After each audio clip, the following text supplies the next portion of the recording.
Good morning, guys.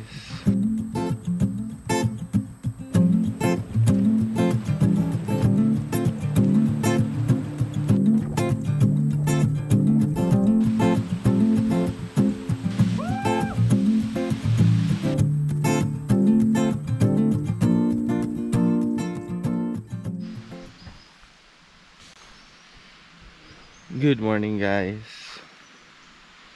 So, kagigising lang natin ngayon. And nandito pa rin tayo, guys, sa kabundukan. Sobrang lamig kagabi. And yun, nangangatag tayo. Hanggang ngayon, napakalamig. Tignan nyo naman, oh. Panay ang hihip ng malamig na hangin dito sa bundok.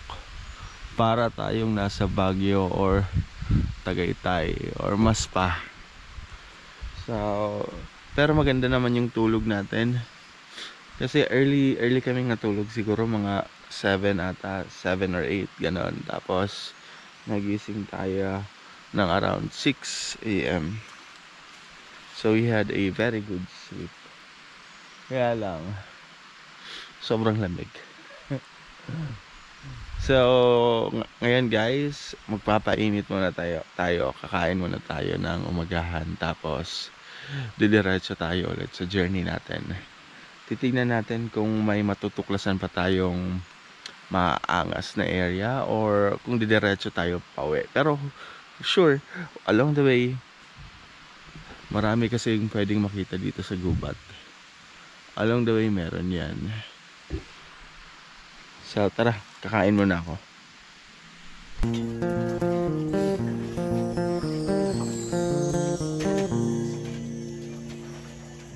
Naglulupad-lupad, naglulutaw-lutaw, an akong huna-huna,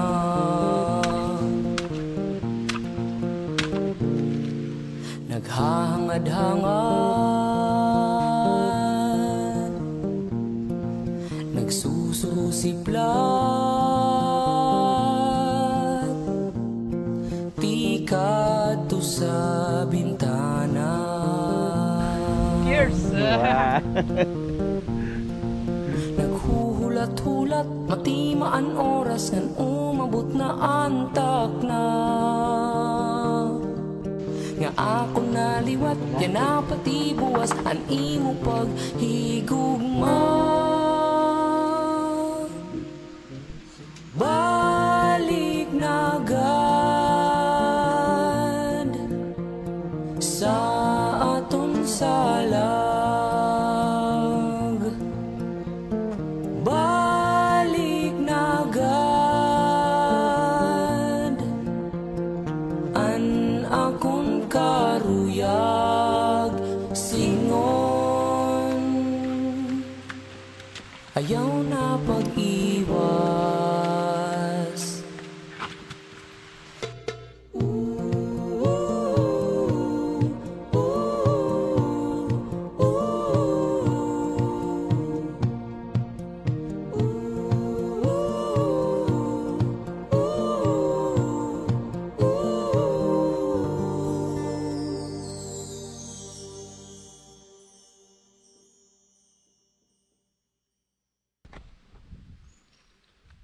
So guys, tayo ay aalis na ngayon. Bababa na tayo ng bundok. Ano, draw na pa ito na kartulo sa dumalagan. Dalagan na ito niyan. May nasara. Ay. Nagulog sa kanan, kanya na kaya aga pa. Unahin, Just. Ida. Unahin. Wala ito na. Ikaw na maglamon. Ginapit. Oh! Hindi lang siya. The moment of truth. Just. Sige. Video. Boy vlogger. Rano ka no? Ba? Hulog ka hindi da, ambot.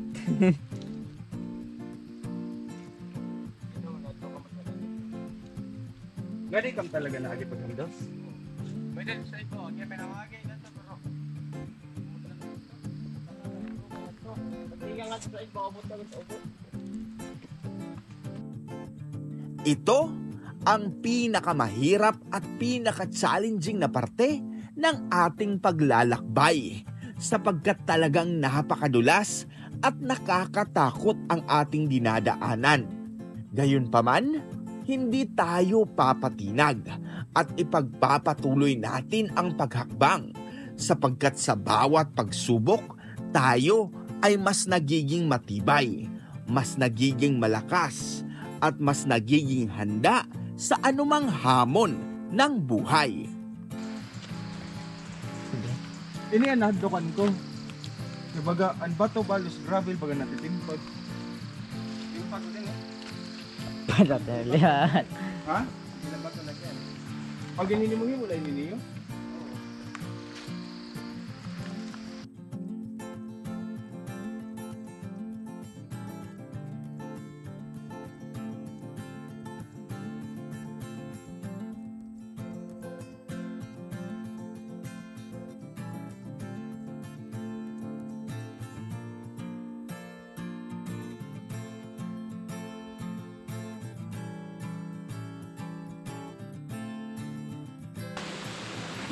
Kopay ko maray ko.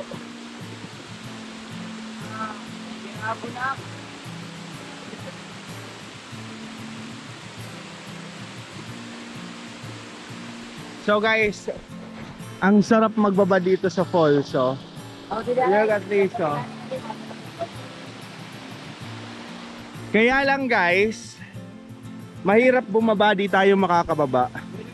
Bagamat walang daan papunta sa ibaba ng talon, maaari daw tayong maghanap ng paraan. Tayo ay gagawa ng sarili nating daan. Nang sa gayon ay ating masilayan ang nakatagong ganda na nagkukubli sa pusod ng kagubatan.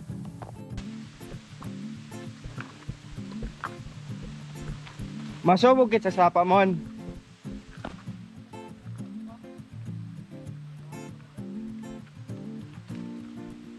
Titignan daw ni Raymond kung may daanan pa.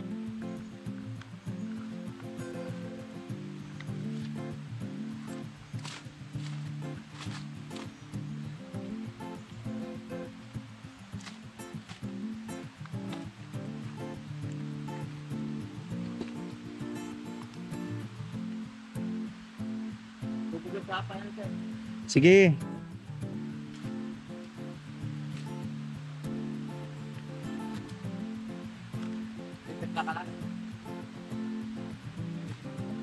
So si Raymond ngayon kahit walang daanan, gagawa ng daan. Pababa na yan, oh.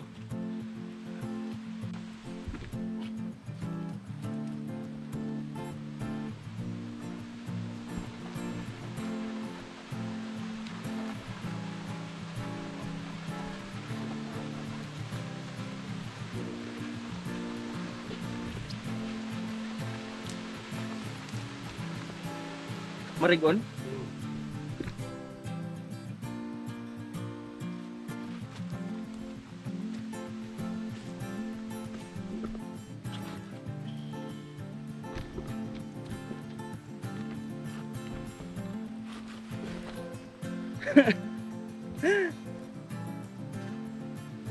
Ay.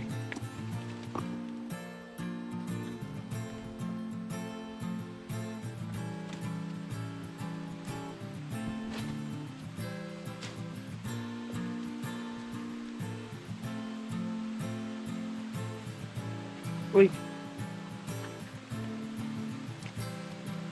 Waray dikit damol nga nagyan? Waray. Eto na tayo guys. Sa sapa. Tapos didire-diretso pa tayo papunta doon para marating yung falls.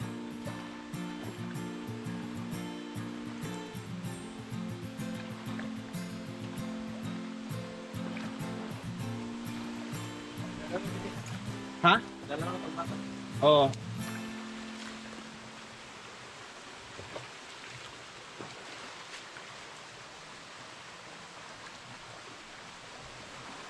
Napakadulas ng daanan. Grabe.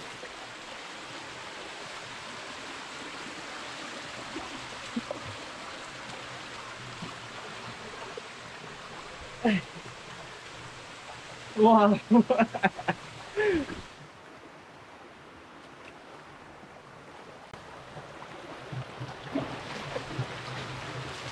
Kung saan na tayo nagsususuot, guys.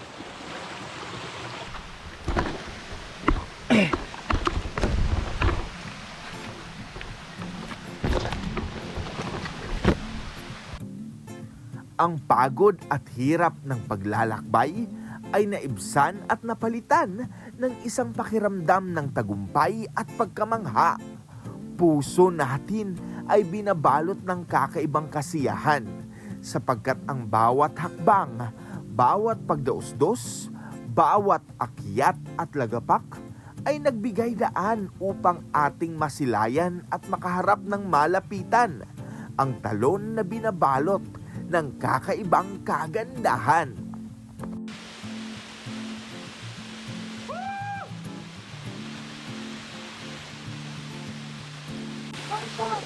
So guys, ang falls na nasa likod natin ay wala pa ring pangalan. This is the second falls na napuntahan natin sa adventure natin today. Tapos eto si Raymond, si Justin. Tapos ayaw raw nilang maligo kasi kagigising pa lang. Di ka pa parigo, Just? Ginanay. Napakaangas. Solid, grabe. Kahit saglit lang tayo dito. Grabing experience. So tara. Alis na tayo, guys. Ha? Lagay. Ale. Sige. So, 0.5, sorry, 0.5, guys, you know, 5.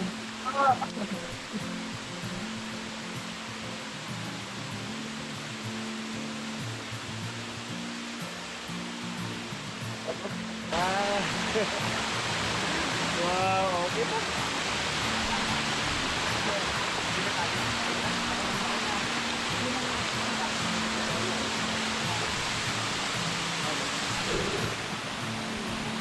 Dikit lagi.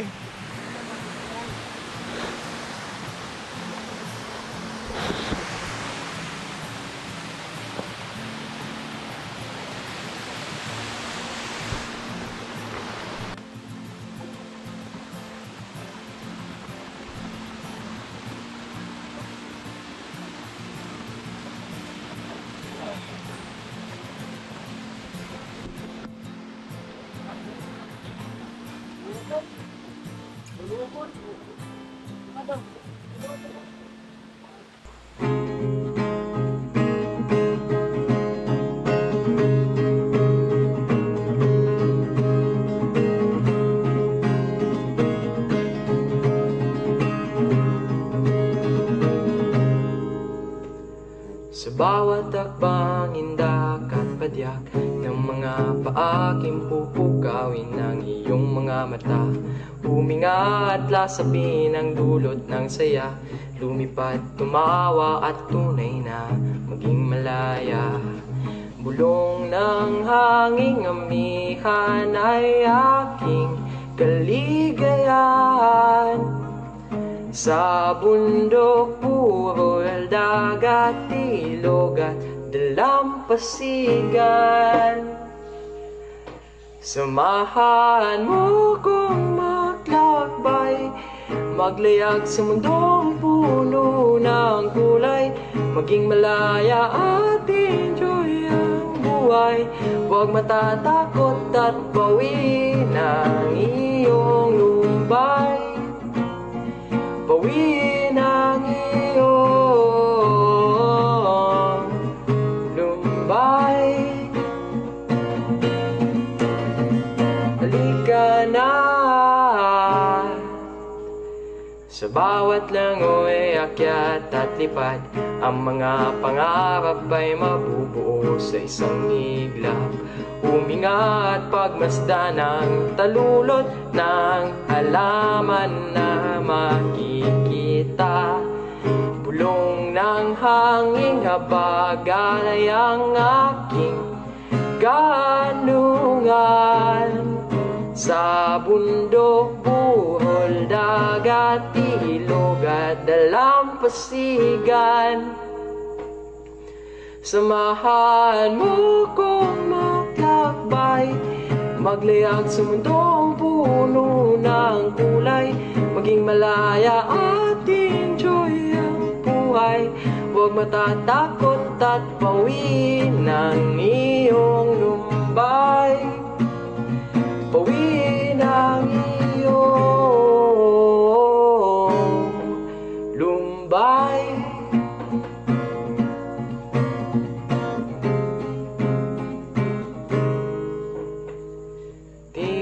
Ilagakanluran at silangan, susuyurin ang ikaw ay mapakinggan, pagkat ang boses ng inang kalikasan ay tunay na makapangyarihan. Samahan mo kong maglakbay, maglayag sa mundong puno ng kulay, maging malaya at enjoy ang buhay. Huwag matatakot at bawiin ang iyong lumbay, bawiin ang iyong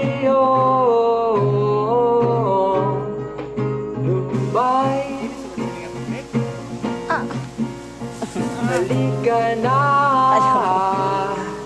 maglakbay. Alam mo? Oo.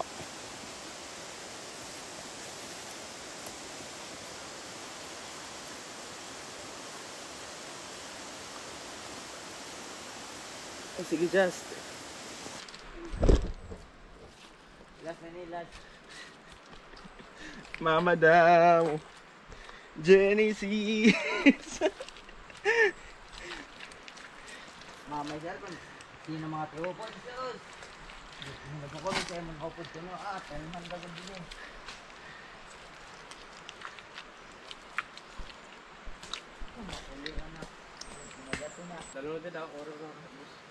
Kundi di umagi. Magdadero-diretso kaya ganito na da. Hindi tama ka na yun. Doon. Dalo, Justin. Rock.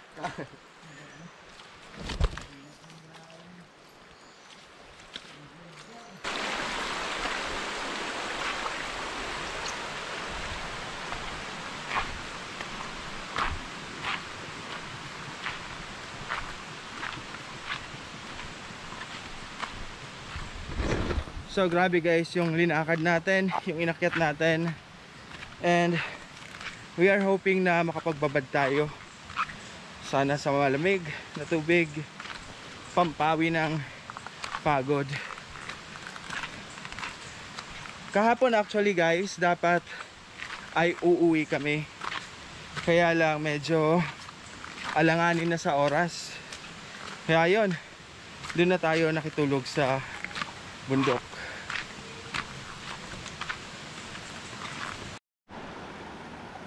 Magbababad muna tayo guys ng saglit dito sa sapa.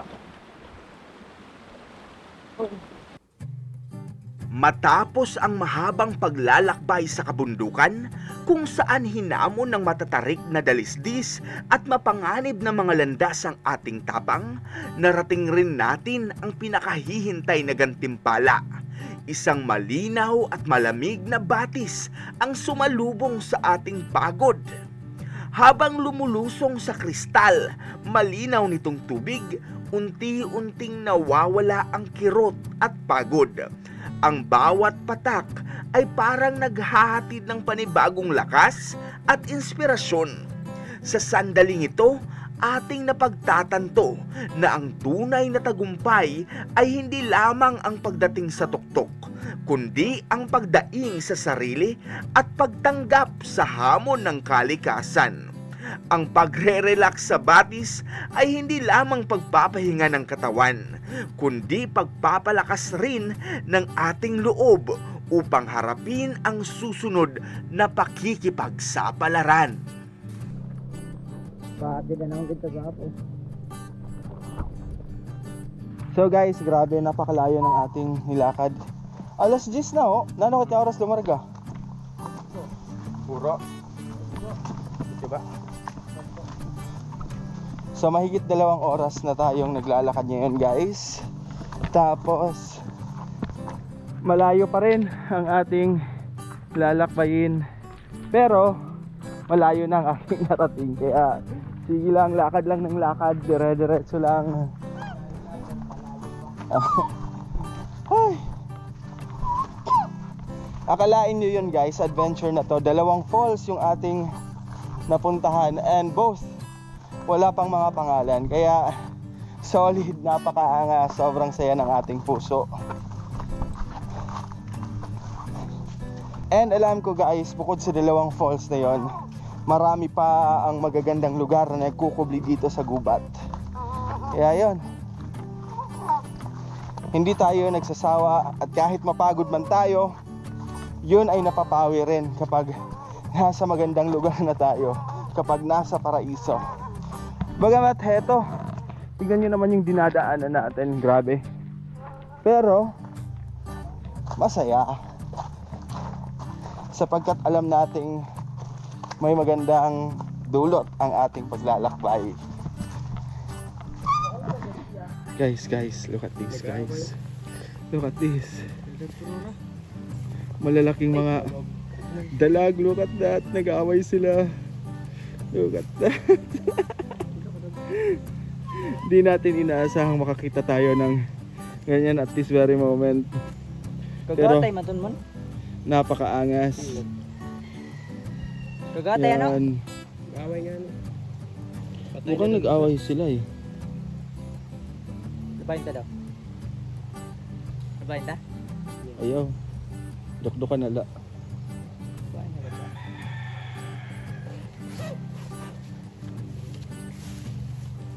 Ay, lang. Ay, away good man. Di rin naiiwas. Di naiiwas. Ubis na may panano. Nagkakaway ito niyo? Oo, ganun. Look at that guys. Patay naman rin usada. Dito, matay. Puro yung matay yung kapana. Tatlo ka lang dyan. Mukhang sinusubukang kainin ng isa yung kasama niya. So, look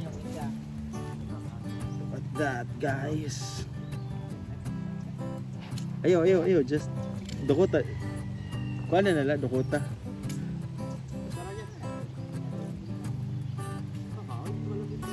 Buhi pa nusa oh, naghiwa.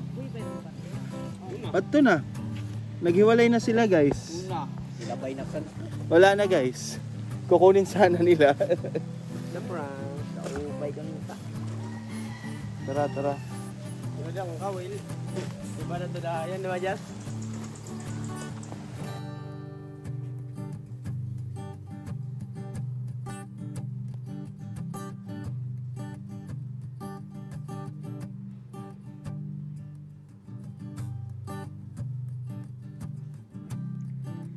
Sa ating pakikipagsapalaran sa kagubatan, hindi lang 2 magagandang talon ang ating natuklasan, kundi pati ang lakas na di alam na ating taglay.